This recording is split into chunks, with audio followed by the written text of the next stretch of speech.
अगर आप भी चाहते हैं कि एसएस फिल्म्स मोतिहारी के ऑडियो वीडियो सबसे पहले आप तक पहुंचे, तो इस चैनल को सब्सक्राइब करें और साथ ही बेल आइकन को दबाना ना भूलें।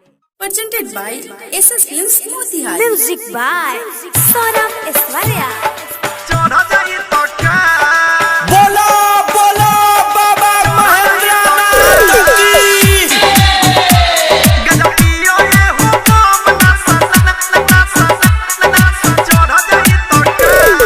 डीजे विकास लीगा सीतामढ़ी। सावन आइल बा, मोर मन पगलाइल बा, थकान होई दूर जे भी थकाइल बा। कांवर से कांवर बम जदी लड़ जाई तो का, गजब पियो ये हो बम नशा चढ़ जाई तो का, गजब पियो ये हो बम नशा चढ़ जाई तो का।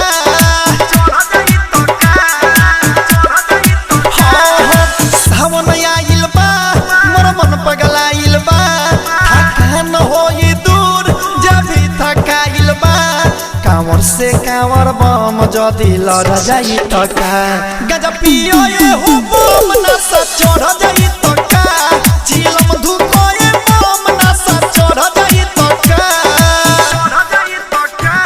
Saurabh digital recording studio Motihari.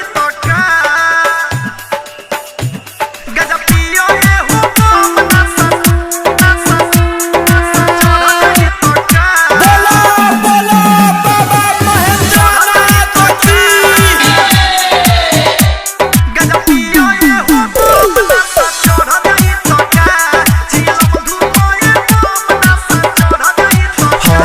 भक्ति के रंग बा, सब के संग बा, नाचत गावत चलो मन में उमंग बा। एहो भक्ति के रंग बा, सब के संग बा, नाचत गावत चलो मन में उमंग बा। गरम बाटे चिलम लोले जड़ जाई कका, गजा धुको ये हो बम नशा चढ़ जाई तो का, गजा धुको ये बम नशा चढ़ जाई तो का। Saurabh digital recording studio Motihari.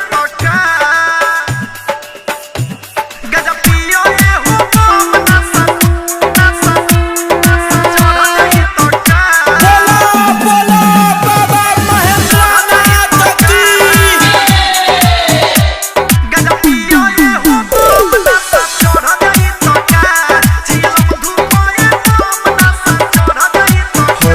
Saurabh Aishwarya के साथे बासुधीर किसान, भंगिया पिए के तो रूप लो के बहमान।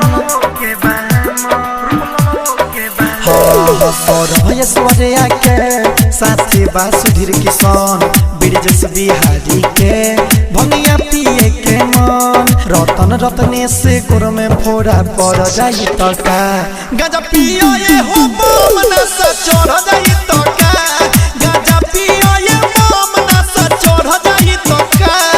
सावन आइल बा, मोर मन पगलाइल बा, थकान होई दूर जब भी थकाइल बा।